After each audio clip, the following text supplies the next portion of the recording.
إلا هو الملك القدوس السلام المؤمن المهيمن العزيز الجبار المتكبر سبحان الله ما يشركون هو الله الذي لا إله إلا هو الله الخالق البارئ المصور له الأسماء الحسنى. وہ اپنے سارے نام گنا رہا ہے. کہیں یہ نہیں کہتا کہ ہم تم کو قیامت کے دن یہ سزا دیں گے, تم کو جہنم میں یوں ڈال دیں گے, تمہاری سزا ہی دی جائے گی. ہر جگہ وہ خالی اپنی قوت اور طاقت کو اس لیے بتا رہا ہے تاکہ پہچان لو ہم ہی نے تمہیں پیدا کیا ہے, ہم ہی نے تمہیں سامنے دنیا میں دیے, ہم ہی تمہیں آخرت کی بہترین جزائیں دینے والے ہیں. یہ اس لیے تاکہ جس نے خلق کیا ہے پہلے اس تک محبت سے آ جاؤ, پھر دنیا کی اور باقی باتوں تک بھی تم محبت سے پہنچنا شروع کر دو گے.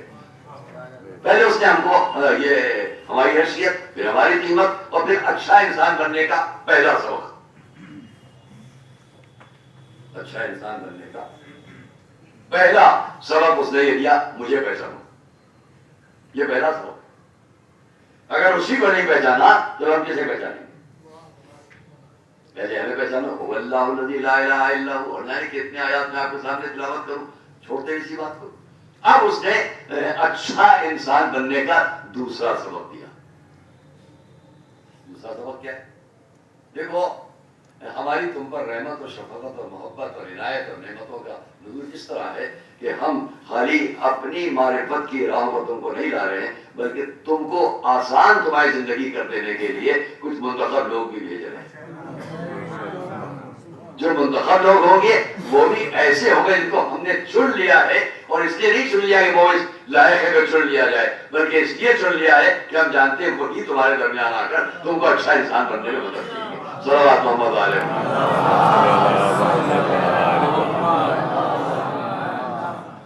اور اس کی دلیل یہ ہے کہ جن کو ہم چن لیتے ہیں تم کو اچھا انسان بنانے کے لیے, اس کے ہم کو ثبوت بھی دے دیتے ہیں تاکہ تمہیں اطمینان ہو جائے کہ ہاں یہ اللہ کے منتخب بندے ہیں, اور ان پر ہم بھروسہ کر سکتے ہیں, اعتماد کر سکتے ہیں کہ یہ ہمیں اچھا ہی انسان بنائیں گے.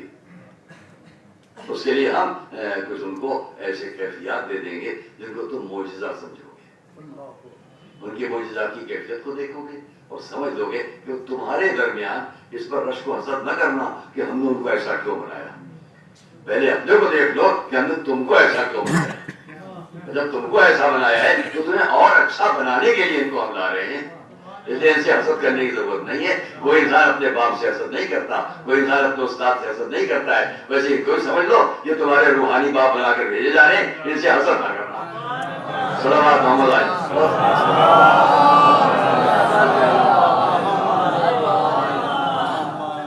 اور جو ان سے حسد کرے گا وہ سمجھ لو کہ ہماری معرفت کے راستے پر بھی نہیں ہے. اگر ان سے حسد ہے تو ان کا انتخاب تو ہم نے کیا ہے. حالانکہ جو ان سے حسد کرے گا وہ اپنی حیثیت کو خوب پہچان رہا ہے, پھر بھی حسد کر رہا ہے. اپنی حیثیت اپنی کیفیت کو خوب سمجھ رہا ہے. میں ایک چھوٹی مثال دیتا ہوں. حضرت ابراہیم کو ان کی مادر گرامی 5 سال 6 سال 7 سال کا سن ہے, غار میں چھوڑ کر ایک پتھر رکھ کر چلی جاتی. آپ سب جانتے ہیں ساری دنیا اسلام میں اشرف واقف ہے ان کی اس تمثیلی کی زندگی سے. اسی وقت کا واقعہ یہ کہ ایک وقت پتھر ہٹ گیا یا نہیں ہے, بھول گئی ہیں, باہر نکلے تو ستارہ اور چاند اور سورج. اب میں اسے ڈال کر کے آپ کا وقت نہیں لوں گا, اور نہ وہ قرآن کی آیات شاہد فلما جن علیہ الليل رأى كوكبا اور ساری تفصیلات دیکھا انہوں نے, یہ خدا نہیں, یہ ہے, یہ خدا نہیں, یہ ہے, یہ نہیں ہے, اور دلیلیں دے کر ان سب کو باطل کر دیا. اور موقع مل گیا اسی کمسنی میں انہوں نے یہ بھی کرنا شروع کر دیا کہ جا کر یہ تو خدائی کے لائق نہیں ہے. وہ بھی آپ کو برا واقعہ معلوم ہے, کسی وجہ سے کر رہا ہوں سب. وہ بھی آپ کو معلوم ہے کہ انہوں نے یہ پتھر کو باندھا گھسیٹا اور وہ پتھر کو توڑا اور یہ کیا. کمسنی ہے, اطلاع مل گئی کہ ایک کمسن نوجوان اب اس منزل پا چکا کہ ہماری عبادت نہ ہو. یہاں پہ جملہ کو نمرود نے بلوایا تاکہ اس کی سزا دے سکے. تو یہ مورخین نے جو لکھا میری سمجھ میں نہیں آیا. میں حضرات علماء سے بھی کہوں گا کہ ہمیں بعد میں جاتا ہے اس پر کسی بیٹھ کے ہمیں بتائیں کہ یہ عجیب بات ہے کہ وہ اپنے کو خدا بھی سمجھ رہا ہے اور میرے خداؤں کی باتیں روزانے میں ناراض بھی ہو رہا ہے.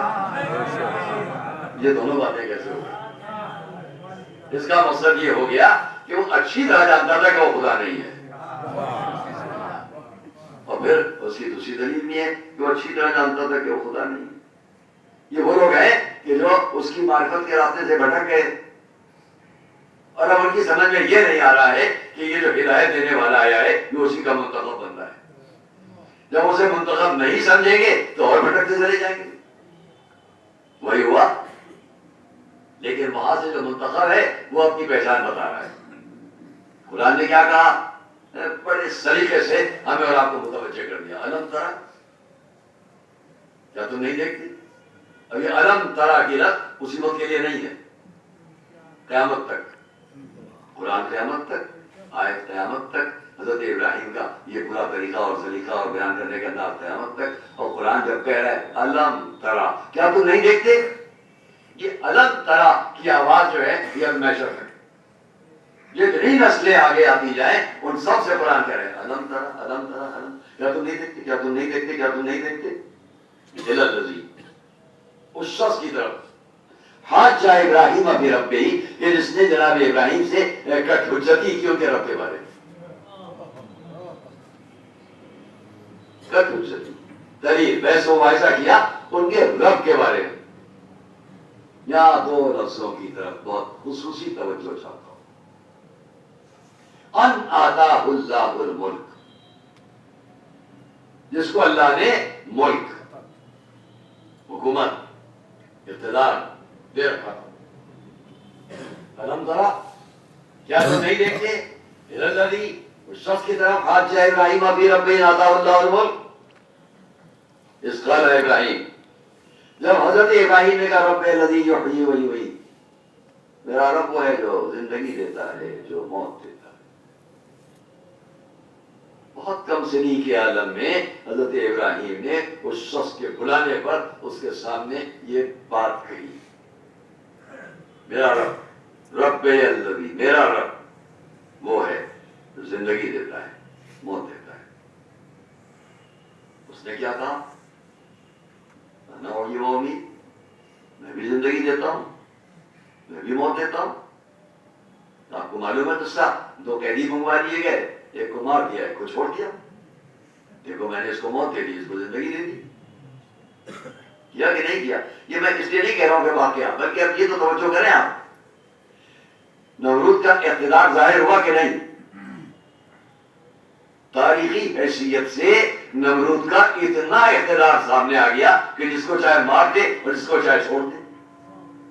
یہ ذہن میں رہے کہ نمرود اتنا قوی ہے کہ وہ جس کو چاہے زندگی بخش دے اور جس کو چاہے مار دے. انا احیی و امیت، میں زندگی بھی دے سکتا ہوں، موت بھی دے سکتا ہوں. اس کو اس نے مار دیا اور اس کو چھوڑ دیا. یہ تو ثابت ہو گیا کہ اتنا طاقتور ہے. بہت توجہ کیجیے گا، میں تاریخ کے ایک اور منظر کی طرف ایک سیکنڈ کے لیے آپ کے ذہن کو لے جاؤں گا. ذرا میں آج کے تمام مفکرین سے جو اسلام پر تحقیق کرتے ہوں اور اسلام پر باتیں کرتے ہوں اور اسلامی تاریخ پر باتیں کرتے ہوں، میں ان سے عرض کروں گا یہ بتلاؤ حضرت ابراہیم کم سن ہیں اور یہ جانتے ہیں کہ جس کے سامنے ہم بات کر رہے ہیں وہ اتنا طاقتور اپنے کو سمجھتا ہے کہ خدائی کا دعویٰ کرنے لگا ہے. اتنا کہ خدا اپنے کو کہہ رہا ہے، حالانکہ وہ جانتا ہے کہ وہ خدا نہیں ہے، مگر اپنے کو خدائی کے دعوے پر لا کے پیش کر رہا ہے کہ مینار بنا کر تیر چلا کے آسمان کی طرف یہ کر دوں وہ کر دوں. تو اس کے باوجود آج کا ہر مسلمان تاریخ قرآن سے، قرآن ایک تاریخ بھی ہے، تاریخ قرآن سے جب اس واقعے کو پڑھے گا تو میں اس سے سوال کر سکتا ہوں. عزیزان گرامی، ذرا انصاف سے تو بتلاؤ کہ حضرت ابراہیم کم سن ہیں، سامنے اتنا جابر اور طاہر، اتنا طاقتور بادشاہ بن کے نمرود بیٹھا ہوا ہے، جس کو چاہے قتل کر دے، جس کو چاہے چھوڑ دے. اس کے سامنے جو حضرت ابراہیم سے پوچھتا ہے تم نے یہ کیا کیا اور وہ کیا کیا اور وہ کیا کیا، تو وہ دلیل دے رہے ہیں کہ میرا رب جو ہے وہ زندگی دیتا ہے، موت دیتا ہے. اور اس نے جب کہا یہ میں بھی کر سکتا ہوں تو آپ نے اس کو بالکل چپ کر دیا. یہ کہہ کر ان اللہ یاتی بالشمس من المشرق فاتی بہا من المغرب. تو اچھا میں تیری کٹ حجتی کے جواب آگے کیا دوں؟ میں ایک جملہ کہہ دیتا ہوں، اس کا جواب پیش کر دے. میرا رب وہ ہے جو سورج کو مشرق سے نکالتا ہے، جب سمجھو کہ تو مغرب سے نکال دے. تو قرآن نے کہا وہ بہت الذی کفر، وہ مبہوت ہو کے رہ گیا جو انکار کرتا تھا. میں اس دلیل کو اس لیے نہیں پیش کر رہا ہوں، خالی آپ کے سامنے تاریخ قرآن سے اور اسلامی تاریخ سے ایک بات کی طرف متوجہ کرنے کے لیے کہ ایک سیکنڈ کے لیے میں آپ کے ذہن کو ادھر لے جانا چاہتا ہوں. توجہ کرنا، حضرت ابراہیم کم سن ہیں اور اتنے ظالم اور جابر بادشاہ کے سامنے کھڑے ہوئے ہیں اور اس کے بعد جو وہ کہہ رہا ہے اس کا جواب دیتے جا رہے ہیں. ذرا بتلاؤ کیا خطرے میں نہیں حضرت ابراہیم؟ مہلکے میں نہیں حضرت ابراہیم؟ جانتے ہیں 2 منٹ میں یہ میری جان لے سکتا ہے، لیکن جو اللہ کے منتخب بندے ہوتے ہیں ان کو حقیقت پہنچانا ہوتی ہے، اب پہنچانا ہوتا ہے چاہے کتنا ہی ظالم بادشاہ سامنے کیوں نہ ہو. اب نہ کہنا کہ حسین یزید کے سامنے کیوں گئے تھے.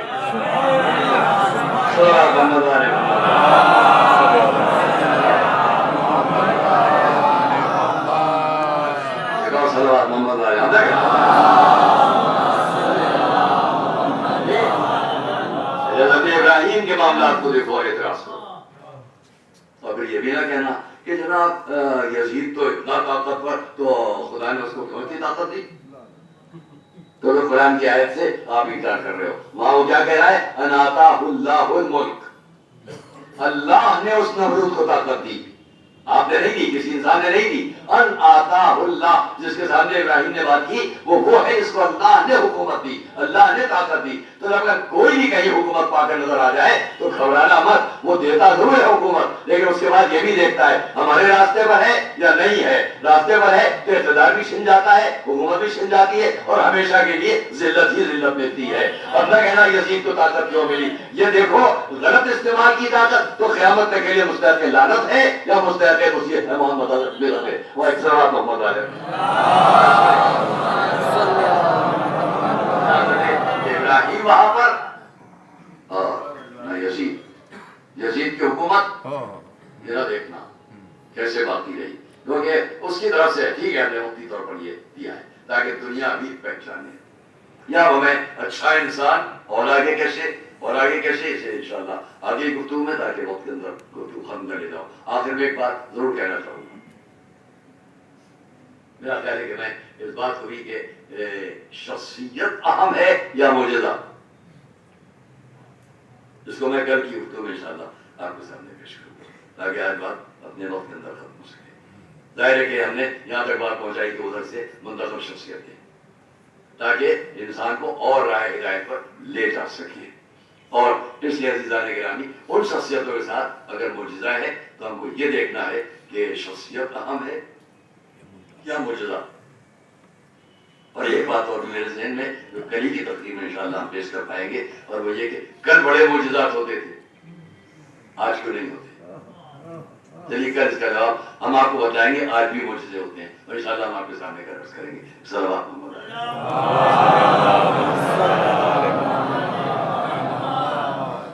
جائے گا. اس لیے ہمارے پاس جو منتخب شخصیتیں ہوتی ہیں وہ کبھی بھی دنیا کی طاقت سے مرعوب متاثر نہیں ہوتی. حضرت ابراہیم کا وہ وقت آیا کہ جب ان کی سزا تجویز ہو گئی اور یہ آگ سمجھا دی جائے. اگر وہ ڈرتا نہ ہوتا اس طاقت سے تو تھوڑی سی آگ سمجھا کے حضرت ابراہیم کو معاذ اللہ سزا دینے کا ارادہ کر لیتا. یہ اتنے بڑے میدان میں آگ کا سلگانا وہ سمجھ چکا تھا کہ بہت بڑی طاقت کی طرف سے یہ بہت بڑے ہیں، لہذا اتنی بڑی آگ سلگاؤ کہ بچ نہ سکے. کسی نے پہچان لیے وہ اپنے کو خدا نہیں سمجھتا تھا، کسی اور کو سمجھتا تھا. صلوات محمد علیہ.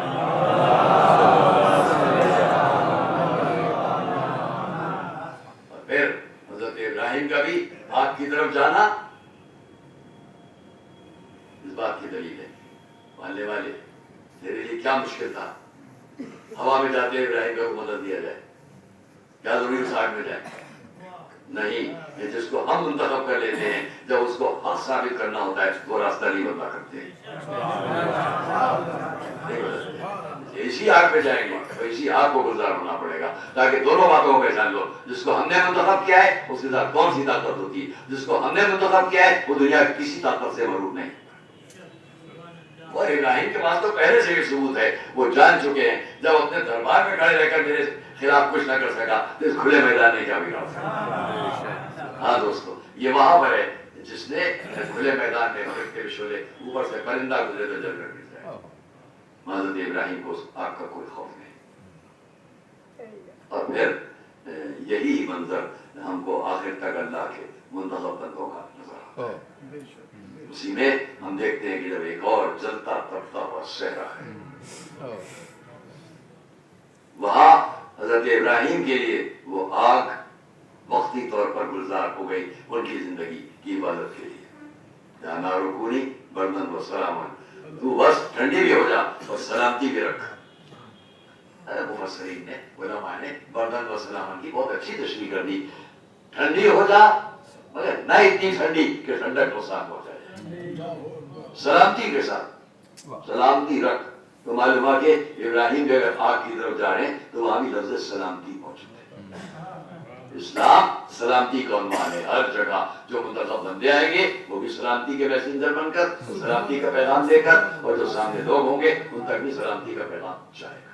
اگر اللہ پر بھروسہ رکھو گے تو دیکھو وہاں ایک چھوٹے سے میدان میں آگ لگی ہے، اور دیکھو ایک پورے جلتے تپتے ہوئے صحرا کو بھی اپنے خون سے سینچ کر کس طرح گلزار بنا دیا جاتا ہے، جو قیامت تک کی نسلوں کے لیے ایک سلامتی کا پیغام بن جائے. اس کو آج کی تاریخ میں میں اتنا ہی عرض کروں کہ جب سب اپنی اپنی قربانیاں پیش کر چکے، تب ایک وہ آتا ہے جو لشکر کا سردار ہے. ابھی آپ ہمارے محترم بھائی سے اسی پر سن رہے تھے مسائل، میں اسی لیے ذہن کیا ہے میں آپ سے. جو لشکر کا سردار ہے وہ آتا ہے. آقا مجھے بھی میدان میں جانے کی اجازت دیتا ہوں. آپ جانتے ہیں جواب کیا ملا؟ عباس تم تو میرے لشکر کے سردار ہو. جواب کیا دیا؟ آقا وہ لشکر کہاں. کتنا حسرت بھرا جملہ ہے. آقا وہ لشکر کہاں. گویا لشکر میں کون کون تھا؟ اگر اصحاب کو دیکھو تو نہ اب اتنی سی دیر کے اندر نہ حبیب ہے، نہ مسلم ہے، نہ خود ہے، غیر ہے، کوئی. عزیزوں میں دیکھو تو جن کو گودیوں میں کھلایا تھا نہ وہ محمد ہے، نہ وہ قاسم ہے، نہ وہ علی اکبر ہے، کون ہے؟